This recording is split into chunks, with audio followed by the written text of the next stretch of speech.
마가복음 12장 말씀, 오늘은 28절 말씀부터 보십니다. 28절 말씀부터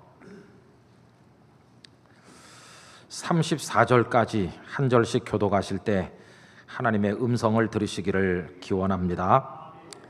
서기관 중 한 사람이 그들이 변론하는 것을 듣고 예수께서 잘 대답하신 줄을 알고 나와 묻되 모든 계명 중에 첫째가 무엇이니이까?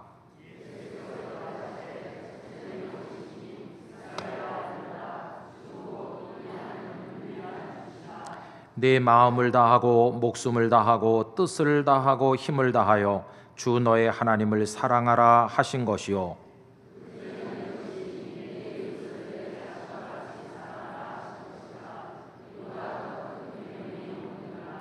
서기관이 이르되 선생님이여 옳소이다. 하나님은 한 분이시요 그 외에 다른 이가 없다 하신 말씀이 참이니이다.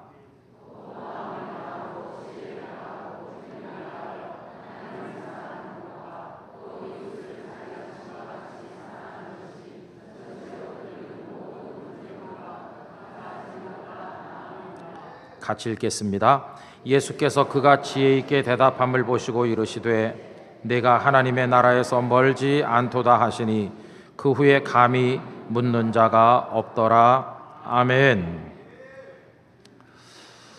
우리 사람은 누구든지 그것을 본인이 의식하든 의식하지 않든 또 그게 아주 정교하게 체계화되어 있든 산만하든 상관없이 다 나름대로 가치관을 가지고 살아갑니다.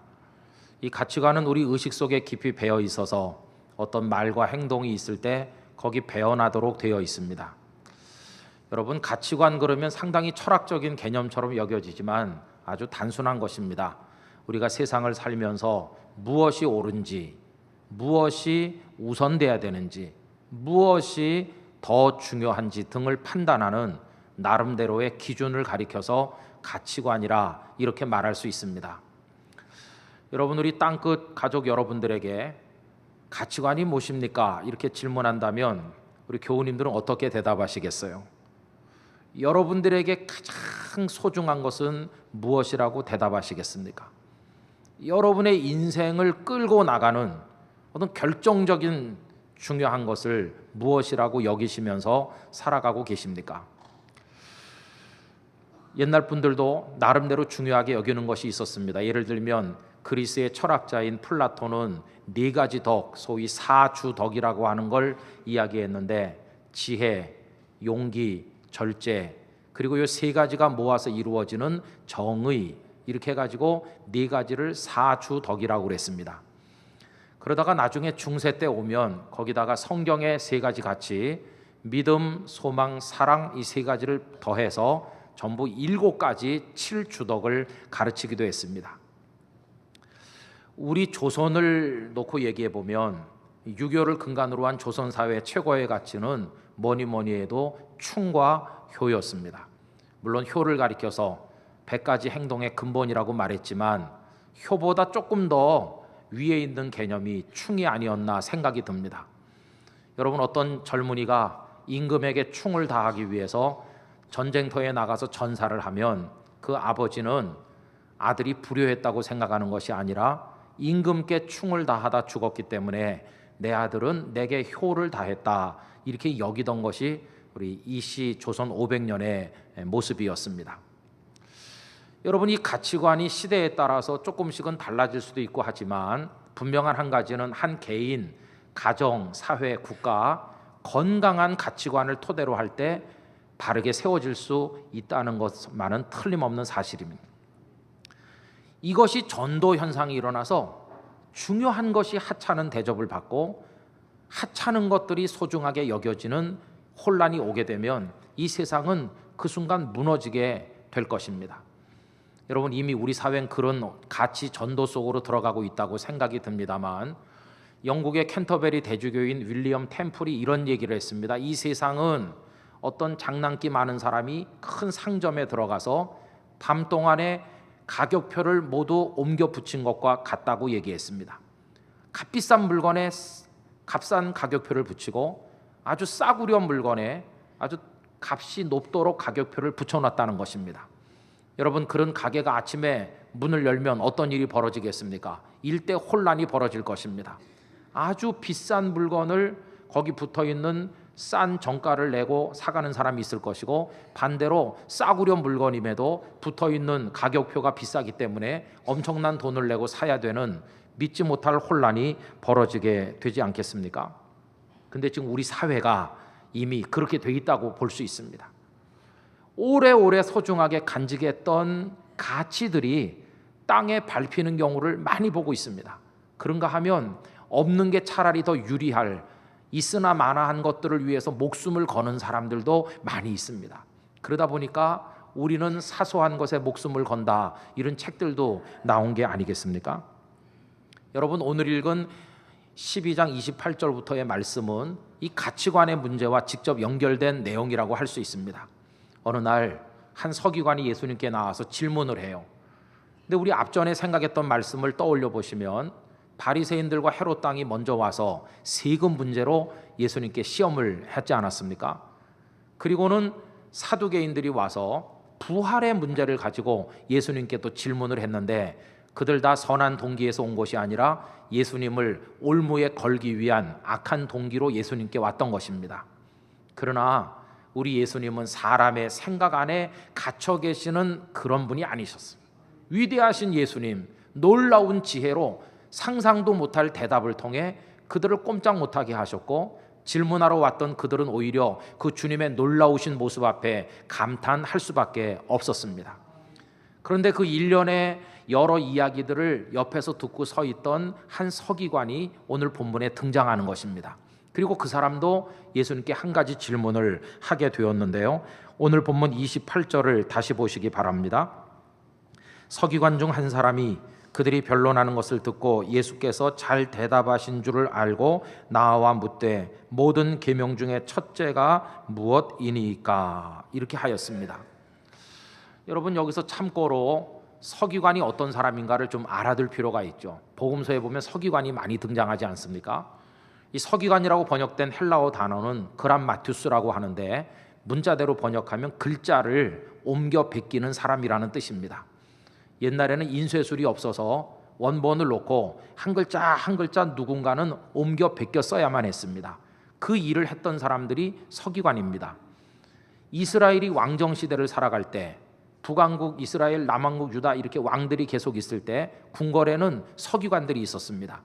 왕이 말씀하면 받아서 한 글자씩 적어 내려가는 사람이고, 왕의 비서 역할을 하고 왕의 회계 금전 출납을 정리하는 사람이기도 하고, 왕궁 서고의 그 많은 문서 기록들을 보존하고 정리하는 역할을 맡았던 사람들을 통칭해서 서기관이라 그렇게 불렀습니다. 그런데 북왕국 이스라엘은 아수르에게 멸망했고, 남왕국 유다는 바벨론 느부갓네살에게 멸망하고 나니까 더 이상 왕명을 받아 적을 필요도 없고 궁궐이 다 무너졌기 때문에 서기관들은 할 일을 잃어버리게 됐습니다. 그들 역시 포로가 돼서 많이 끌려갔습니다. 그 이후에 서기관들의 역할이 완전히 달라진 것을 보게 됩니다. 그들은 이제 예전에 하던 일을 할 수 없게 됐기 때문에 하나님의 율법을 한 글자라도 더 옮겨 써서 사람들에게 전해줌으로 나라는 잃었지만 하나님을 향한 믿음은 지키게 하는 것이 우리의 본분이다, 이런 생각을 하고 율법을 베껴 쓰는 작업을 열심히 했습니다. 율법을 쓰고 읽고 묵상하고 하다 보니까 율법에 해박한 지식을 가지게 됐습니다. 그들이 다 율법에 정통하게 됐습니다. 그래서 나중에 보면 이 서기관들은 율법을 연구하고 해석하고 가르치는 스승의 역할도 하게 됐습니다. 그래서 이들을 복음서 곳곳에서는 율법사라고 부르기도 했습니다. 예수님 당시 서기관들은 그 중에 상당 숫자가 사내들인 공회 회원으로 참여하는 사람도 있고요, 출신 성분을 따져보면 서기관의 대부분은 바리새파 출신들이었습니다. 어쨌든 예수님 당시의 서기관, 그러면 율법을 가장 많이 알고 있는 부류의 사람들이었다고 말할 수가 있겠습니다. 근데 그 중에 한 사람이 지금 예수님께 질문을 한 것입니다. 근데 그 질문의 내용이 무엇입니까? 모든 계명 중에 첫째가 무엇이냐고 가장 큰 계명에 관해서 질문을 했던 것입니다. 여러분, 왜 이런 질문을 했는지 그 연유를 좀 알 필요가 있는데요. 이 계명이라고 하는 게 단순하지 않았어요. 흔히 율법 아니면 계명 그러면 제일 먼저 떠오르는 게 뭡니까? 아주 오래전에 애굽에서 나왔을 때 시내산 밑에 머무르는 그때 모세께서 하나님의 부르심을 받아 시내산에 올라가 하나님께 받았던 그 많은 말씀, 그리고 백성들에게 전달해 준 거, 그게 계명이요, 그게 율법이었습니다. 그런데 그 신약 성경은 헬라어로 번역되어 있지 않습니까? 신약 성경에서 율법 혹은 계명 이렇게 할 때 사용했던 헬라어 단어가 노모스라고 하는 것입니다. 이 노모스는 원래 법을 가리키는 단어죠. 그래서 모세가 받아서 백성에게 전달해 준 그 계명들 할 때는 노모스라는 단어로 대부분이 번역을 했어요. 그런데 여러분, 오늘 본문에서 이 서기관이 예수님께 질문할 때 모든 계명 중에라고 할 때 이 계명, 요거는 노모스가 아니라 엔톨레라는 단어를 쓰고 있어요. 이 엔톨레라는 단어는 조금 그 영역이 다릅니다. 모세가 받아서 전달해 준, 그래서 레위기, 민수기, 신명기 등에 기록되어 있는 것은 또 출애굽기에 이거는 노모스지만 엔톨레라고 하면 그 모세가 전해준 율법에다가 그 율법을 해석하기 위해서 만들어진 수많은 하위 규정들과 또 역사가 오래 지속돼 내려오는 동안에 만들어진 많은 해석들, 장로의 전승들, 유전들, 이런 것들을 총망라해가지고 그걸 엔톨레라고 부르게 된 것입니다. 그러므로 이 서기관의 질문은 이겁니다. 예수 선생님, 우리가 알고 있는 모세 율법 외에도 많은 규정들과 많은 해석들이 있는데 그 모든 걸 통틀어서 가장 중요한 게 뭐라고 생각하십니까? 이런 질문을 예수님께 했었어요. 여러분, 사실 계명을 지켜서 하나님을 믿는다는 건 쉬운 게 아니었습니다. 왜냐하면 계명이 몇 가지만 있는 게 아니거든요. 모세의 율법 외에도 그 당시 유대인들은 613가지 규정이 더 있다고 생각했어요. 그 중에서 248가지는 적극적으로 실현해야 되는 그런 적극적 규범이라고 생각했습니다. 우리 몸의 지체가 248가지이기 때문에 적극적으로 행해야 되는 규범이 248가지. 그 다음에 나머지 365가지는 1년 365일 동안 절대로 저질러서는 안 되는, 금령해서는 안 되는 일이다, 이렇게 생각했어요. 그런데 문제는 뭐냐 하면 이 계명들끼리 어떤 상황에 따라서 서로 충돌할 때가 있다는 것입니다. 특수한 상황이 오면 이 계명을 지키다 보면 이쪽 계명이 죽고 이쪽 계명을 따르려면 이 계명을 포기해야 되는 이상한 상황이 전개될 때가 있다는 것입니다. 여러분, 그러면 율법사들은 머리를 맞대고 논쟁을 벌였습니다. 이 상황에서 더 중요한 계명이 뭐냐? 이 상황에서 먼저 지켜야 될 계명이 뭐냐? 그게 그들에게는 아주 익숙한 논쟁 주제였습니다. 더 큰 계명, 지금 이 서기관이 예수님께 가장 큰 계명, 첫째를 물어보게 된 연유도 바로 여기 있는 것입니다. 이 서기관은 이 질문을 통해서 예수님의 율법에 대한 통찰력이 어느 정도나 되는지 테스트해보고 싶은 생각이 있었다고 할 수 있겠습니다. 여러분, 이 서기관이 첫째가 무엇입니까? 라고 물었는데 오늘 저는 이 말씀의 제목을 거기서 따가지고 왔습니다. 첫째가 뭐냐? 저는 오늘 3부 예배 참석하신 우리 땅끝교회 성도님들께서 이 질문을 여러분 스스로에게 해보실 수 있기를 바랍니다. 여러분의 인생의 첫째는 뭡니까? 여러분의 가치 체계에 있어서 첫째 계명처럼 중요하게 여기고 사시는 게 도대체 무엇입니까? 여러분의 삶을 끌고 나가는, 여러분의 인생 전체에 질서를 주고 방향을 정해주고 여러분의 인생을 가치 있게 만들어주는 도저히 포기할 수 없는 그 첫째, 그 한 가지, 그것에 대해서 무엇이라고 여러분 대답하시겠습니까?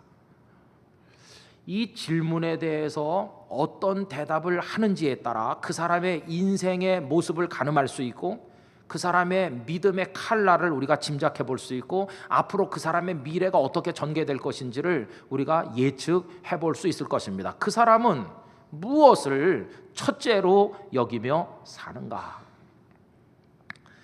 여러분, 이 서기관의 질문에 대해서 예수님의 대답을 먼저 확인해 보고자 하는데요. 예수님은 첫째가 뭐냐고 물어보는 그에게 첫째도 대답하셨고 그가 묻지 않은 둘째까지 붙여서 대답하셨어요. 우선 29절로 30절 말씀 다 같이 읽어보겠습니다. 예수께서 대답하시되 첫째는 이것이니 이스라엘아 들으라. 주 곧 우리 하나님은 유일한 주시라. 내 마음을 다하고 목숨을 다하고 뜻을 다하고 힘을 다하여 주 너의 하나님을 사랑하라 하신 것이요. 할렐루야. 여러분, 예수님께서는 대답하시는데 구약의 말씀을 인용하셔서 대답하셨어요. 방금 전에 말씀한 이스라엘아 들으라, 이 말씀은 신명기 6장 4절에서 5절까지 나오는 들으라 이스라엘아 쉐마라고 말하는 너무너무 유명한 말씀 아닙니까? 거기 보면 바로 이 말씀이 나와요. 우리 하나님은 유일하신 하나님이시니 너희가 마음과 목숨과 뜻과 힘을 다하여 그 하나님을 사랑하라. 이게 첫째다. 예수님 그 말씀을 인용하셔서 말씀하셨어요. 근데 두 번째, 묻지 않은 걸 덧붙여 말씀하시면서 역시 그것도 구약에서 인용하셨는데요. 31절 다 같이 읽어보겠습니다. 둘째는 이것이니 내 이웃을 네 자신과 같이 사랑하라 하신 것이라. 이보다 더 큰 계명이 없느니라. 아멘. 이것은 레위기 19장 18절에서 인용했습니다. 거기 보면 이런 말씀이 있어요. 원수를 갚지 말며 동포를 원망하지 말며, 그 다음에 보면 내 이웃 사랑하기를 내 자신과 같이 사랑하라. 나는 여호와이니라. 그 말씀을 인용하신 거예요. 자, 이 서기관이 그 엄청나게 많은 계명과 해석들과 많은 규정들 속에 첫째가 무엇이니까라고 물었을 때 예수님은 너무너무 간단 명료하게 정리하셨어요. 두 가지 사랑으로, 첫째는 하나님을 사랑하라, 둘째는 이웃을 사랑하라. 얼마나 간단하면서도 분명합니까? 예수님의 대답은 기가 막힌 대답이었어요. 완벽한 대답으로 그 서기관에게 답변을 주셨습니다. 여러분, 사랑으로 율법 전체를 총정리하신 이런 예수님의 대답이 참 완벽해 보이는데, 예수님의 대답의 완벽함은 어디서 기인하는 것입니까? 많은 분들이 이렇게 생각해요. 세상에 뭐니 해도 사랑이 최고인데 예수님은 사랑에다 초점을 맞추시지 않았느냐, 그러니 그 대답이 완벽할 수밖에. 그런 생각이 틀린 생각은 아닙니다. 여러분, 물론 사랑이 고귀한 거 사실이에요. 우리가 사랑장이라고 알고 있는 고린도전서 13장 그 중에 맨 마지막 절 13절에 보면 사랑이 최고라고 말씀하고 있죠. 여러분 한번 읽어보실까요? 그런즉 믿음, 소망, 사랑, 이 세 가지는 항상 있을 것인데 그 중에 제일은 사랑이라. 할렐루야. 사랑이 최고인데 예수님은 사랑에다 초점을 맞추셔서 간단하게 정리했으니까 예수님의 대답이 참 멋지다, 이렇게 생각하는 게 당연합니다. 근데 여러분, 여기서 조금 더 생각해 봐야 돼요. 사랑에 초점을 맞춘 대답이기 때문에 완벽한가? 예수님의 대답이 아름다운 이유가 비단 그것뿐이겠는가 하는 것입니다. 여러분, 사랑에 초점을 맞췄기 때문에 그 대답이 훌륭한 거 사실이지만 더 중요한 게 있어요. 더 중요한 게. 그게 뭐냐 하면 사랑의 대상을 바르게 말씀하셨기 때문에 예수님의 대답은 온전한 것이. 사랑의 대상을 누구라고 말씀하셨는지 그게 중요하다 하는 것입니다. 여러분, 사랑이 고귀하지만 모든 사랑이 다 고귀한 것은 아닙니다. 어떤 사랑은 아주 추한 사랑도 있어요.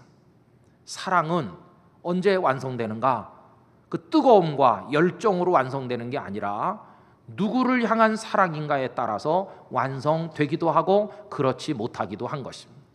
예를 들어서 한 남자가 임금을 사랑하고 임금께 충을 바치기 위해서 전장에 나가 전사했다. 길이 기릴 만한 아름다운 임금을 향한 사랑일 것입니다. 그러나 이 사람이 임금이 아닌 어떤 다른 사람을 위해서 목숨을 걸었다면 그가 바친 그 사랑은 영모라는 굴레를 덮어쓰는 추악한 사랑이 될 것입니다.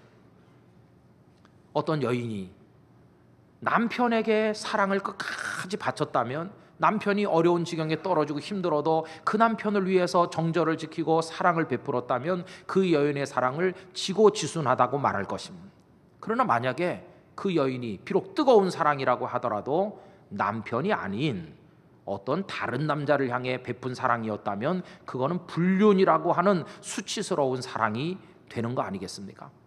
사랑은 뜨거움의 정도를 가지고 판단하는 게 아니라 누구를 향한 사랑인가, 사랑하되 누구를 사랑하는가, 이게 중요하다는 것입니다. 그런데 예수님께서는 첫째가 이것이라고 하면서 하나님을 사랑하라고 말씀하시는 것입니다.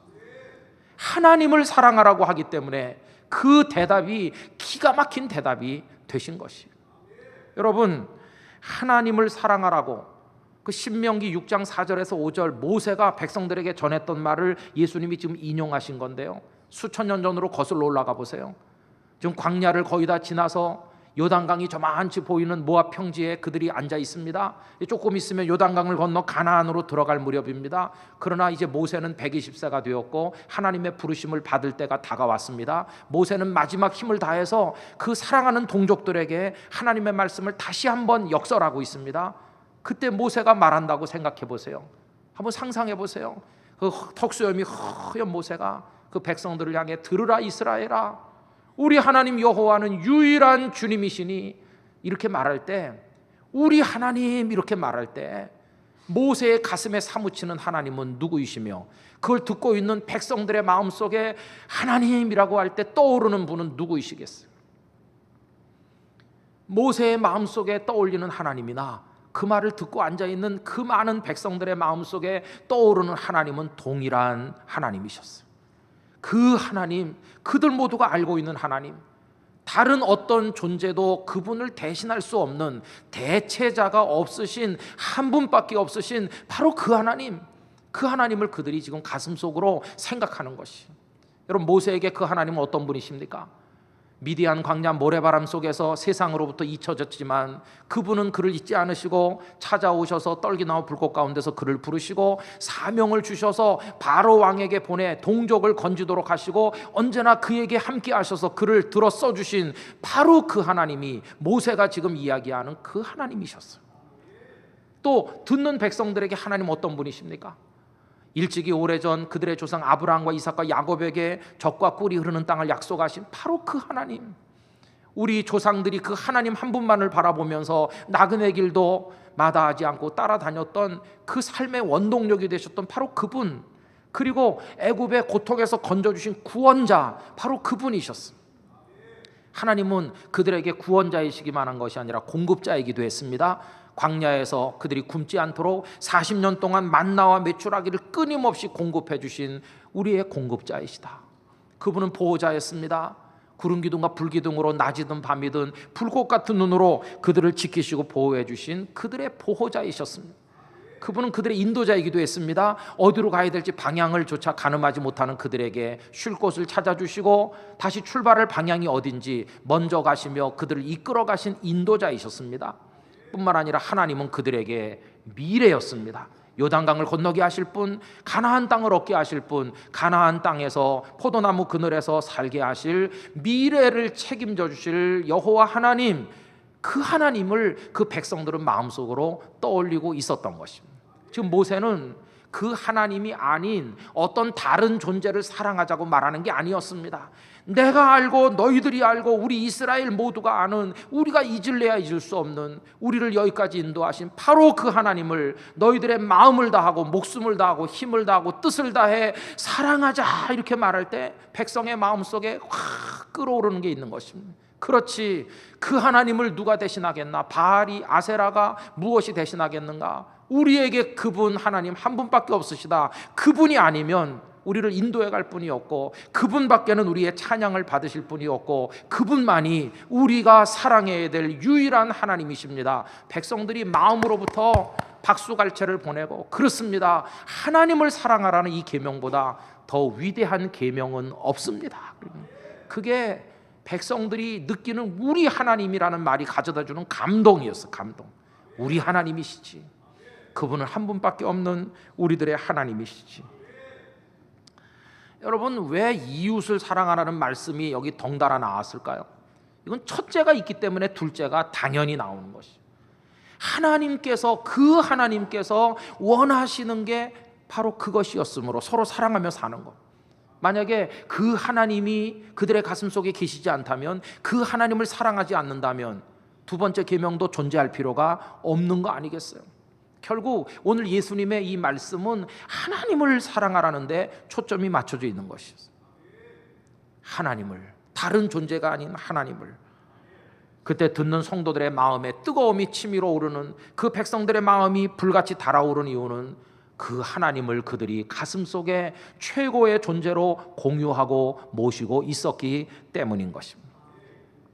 이 질문을 했던 서기관의 가슴이 뜨거워졌던 것 같습니다. 그는 감탄했습니다.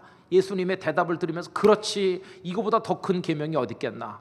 그래서 예수님께 화답합니다. 32절 33절 다 같이 읽어보실까요? 서기관이 이르되 선생님이여 옳소이다. 하나님은 한 분이시요 그 외에 다른 이가 없다 하신 말씀이 참이니이다. 또 마음을 다하고 지혜를 다하고 힘을 다하여 하나님을 사랑하는 것과 또 이웃을 자기 자신과 같이 사랑하는 것이 전체로 드리는 모든 번제물과 기타 제물보다 나으니이다. 이렇게 예수님께 화답했어요. 예수님께서 그의 대답을 듣고 흐뭇하셨어요. 그래서 그를 칭찬하십니다. 34절 예수께서 그가 지혜 있게 대답함을 보시고 이르시되 네가 하나님의 나라에서 멀지 않도다 하시니 그 후에 감히 묻는 자가 없더라. 여러분, 오늘 이 말씀을 정리하고 준비하면서 제 마음속에 끊임없이 되물어지는 게 있어요. 그 모압 평원에 앉아있던 이스라엘 백성들은 모세가 우리 하나님, 유일하신 주님이신 우리 하나님, 그분을 우리가 이렇게 사랑하자 이렇게 말할 때 모세도 흥분되고 백성들의 마음에도 그렇지, 하나님을 향한 사랑, 이게 결단되고 그랬는데 오늘 우리들에게 이 계명은 얼마나 절절한 것으로 다가오는가. 여러분에게도 하나님이 계시지 않습니까? 그 이스라엘의 하나님을 우리도 하나님이라고 부르고 있지 않습니까? 여러분들에게는 하나님이 그 한 분뿐이십니까? 아니면 그 하나님을 대체할 수 있는 제2, 제3의 다른 하나님이 많이 계십니까? 여러분, 그 하나님 한 분 아니면 안 되는 것입니다. 우리에게도 그 하나님 아니면 안 된다니까요. 우리에게도 그분밖에 없다니까요. 그분이 우리를 구원하셔서 오늘 여기 있게 하셨다는 것입니다. 그럼 우리의 마음속에도 하나님 그분을 사랑하는 게 최고지 하는 게 막 강렬하게 느껴지십니까? 아니면 뭐 하나님 아니더라도 난 다른 하나님도 많아 이렇게 생각하십니까?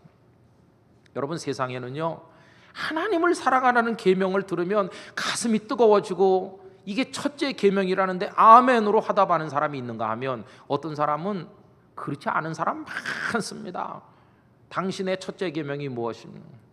돈 사랑이 돈 사랑. 돈을 사랑하라. 할렐루야. 자식 사랑. 아멘. 그렇게 하고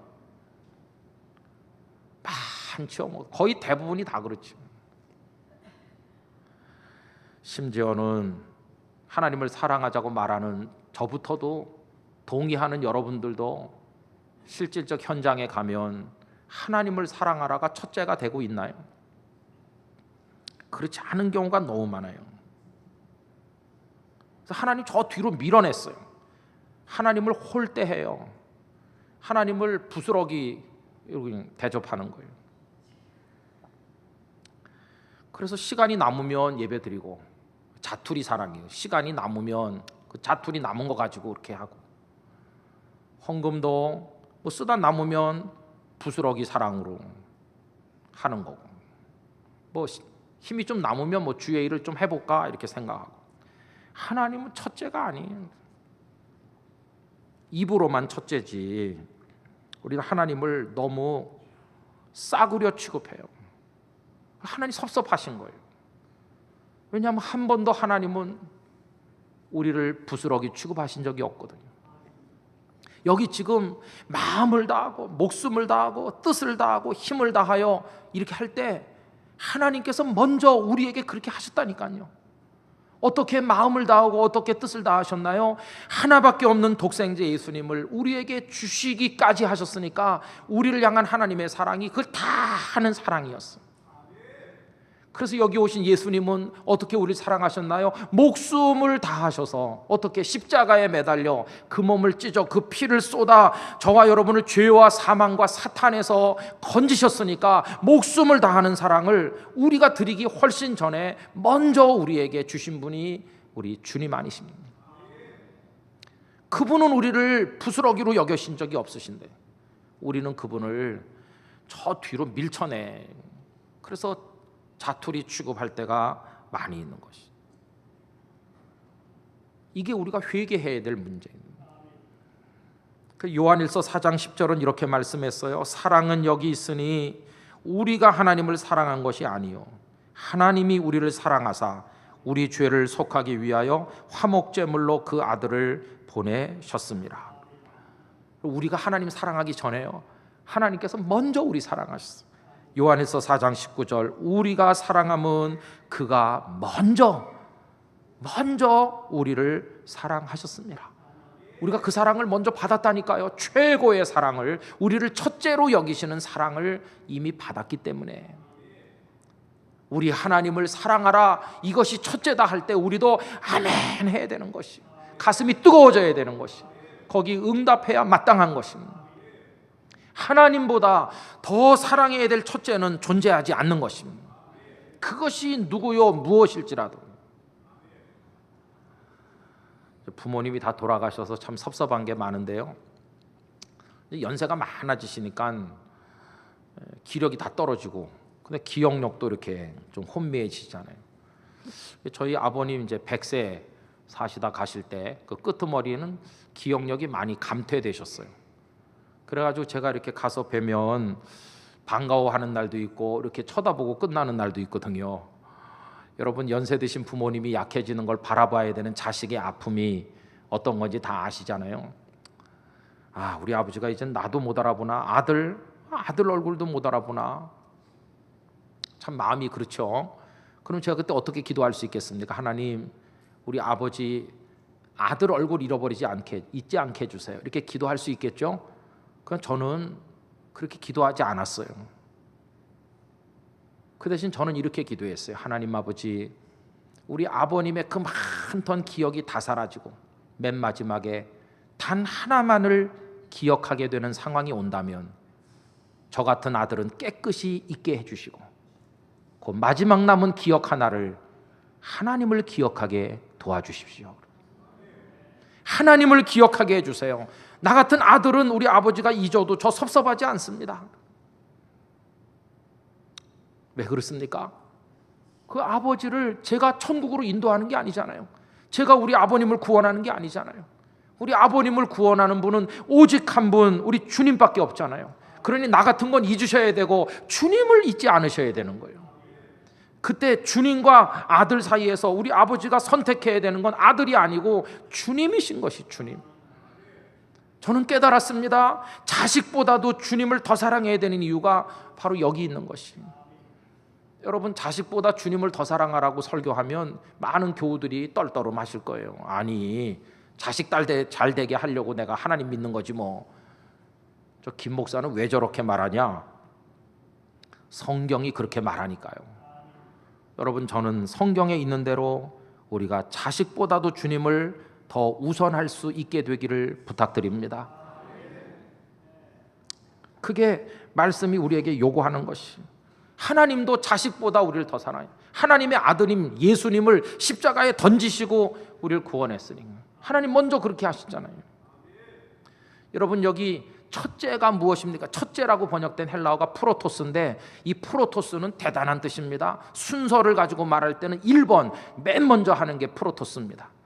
소중함을 가지고 말한다면 나머지 모든 걸 다 합쳐도 그거 하나와 절대 바꾸지 않는 그 하나, 그게 프로토스입니다. 중요성을 가지고 말한다면 그게 없으면 나머지를 가지고 아무리 얘기해봐도 이야기가 성립 안 되는 그거 하나가 있으면 모든 게 완성되는 결정적인 한계, 그게 프로토스입니다. 프로토스는 내가 지금 많은 걸 움켜쥐고 있어도요, 그걸 위해서라면 다 던져버리고 달려갈 수 있게 만드는 그게 프로토스입니다. 여러분의 프로토스가 뭡니까? 여러분, 전에도 말씀드렸지만 초등학교 2학년 때 집에서 김장 담그는 날인데, 옛날엔 김장 많이 담궈가지고 그걸로 겨울을 나잖아요. 엄청난 배추와 물을 사들이는 중인데 마당에 갖다 쌓는 중이거든요. 그 큰 길가에 이제 트럭이 와서 부려놓고 아버지 어머니가 배추랑 무랑 나르는데 전 초등학교 2학년인데 따뜻한 아랫목에 배 깔고 엎드려서 학교에서 가져온 학교 신문을 읽고 있었는데 한 장 다 읽고 이렇게 넘기는데 갑자기 따끔해요. 그래갖고 손을 보니까 야들야들한 제 손에 바늘이 박혀 있는데 일이 들어가서 일이 나 이렇게 걸려 있는 거예요. 이렇게 바늘이 언제 박혔는지도 모르겠어. 순식간에 바늘이 팍 박히면서 따끔한 거예요. 너무 놀래가지고 으악 그러면서 제가 울음을 터뜨리고 소리를 지르니까 우리 아버지 어머니가 배추, 무 다 내동댕이 치고 방으로 확 달려 들어오셨거든요. 제가 배추보다 귀한 아들이었어요. 근데요, 그게 배추였기 때문에 던졌을까요? 금덩어리면 우리 아버지가 안 던지셨을까? 여러분, 저희 아버님은 그날 당신께서 저의 아버지라는 사실을 어떻게 증명했냐 하면 집어 던지고 뛰쳐 들어옴으로 나는 너의 아버지다, 이걸 증명하신 거예요. 만약에 이 배추가 아까워서 못 들어가겠는데 우리 아버지가 아닌 것이죠.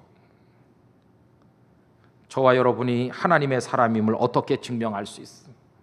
여러분이 그리스도인이라는 걸 어떻게 증명하시겠어요? 지금 여러분의 손에 품에 쥐고 안고 있는 거를 집어 던지고 나의 프로토스이신 당신을 향해 달려가겠습니다. 그거 할 수 있으면 여러분은 주님의 사람임을 증명할 수 있는 것이. 바울 사도가 그랬어요. 세상의 귀중한 모든 거 다 배설물처럼 여기고 예수 그리스도를 아는 지식이 가장 고상함을 인함이라. 할렐루야. 예수님의 비유, 어떤 사람이 밭에 가서 보화가 묻혀 있는 걸 보고 돌아와서 모든 가장짓물 재산 다 팔아가지고 그 밭을 산다고 그랬죠. 보화를 얻으려고. 저와 여러분의 첫째 보화는 예수님이요, 예수님이 가져다준 영원한 생명의 구원인 줄로 믿습니다. 그게 프로토스를 선택하는 우리의 모습이에요. 우리를 위해서 아들 독생자 예수님을 십자가에 던져버리신 성부 하나님 아버지, 우리를 위해 목숨을 다해 십자가에 죽어주신 성자 예수님, 우리같이 무지몽매하고 마음이 다친 자들에게 들어오셔서 녹이고 문을 열어 예수님을 구주로 하나님을 아버지로 믿고 오늘 이 자리에까지 앉아있도록 우리를 감동하시고 이끌어주신 성령 하나님, 그 삼위일체 하나님을 최고로 알고 첫째로 알고 사랑하는 우리 땅끝 성도들이 되기를 원하는 것입니다.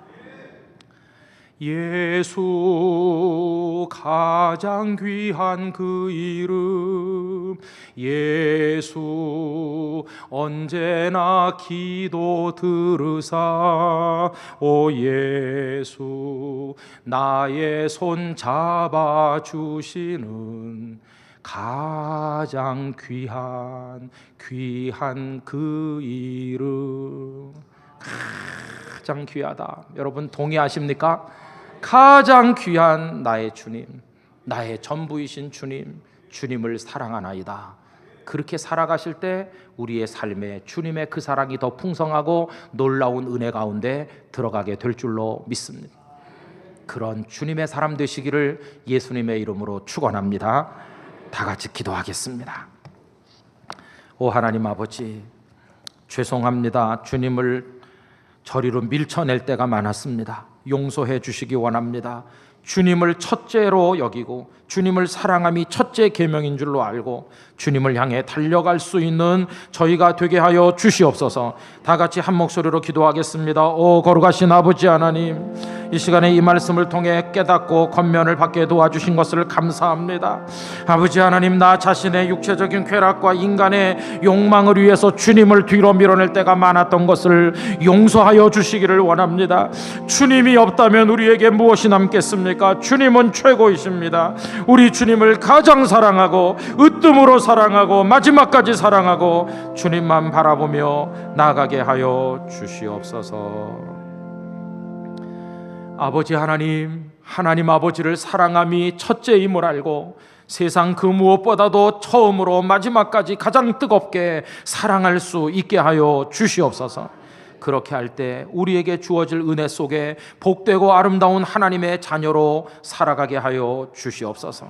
절대로 주님을 2등의 자리, 3등의 자리로 밀어내는 어리석은 자가 되지 않도록 저희 마음을 붙들어 주시옵소서. 예수님 이름으로 기도하옵나이다. 아멘.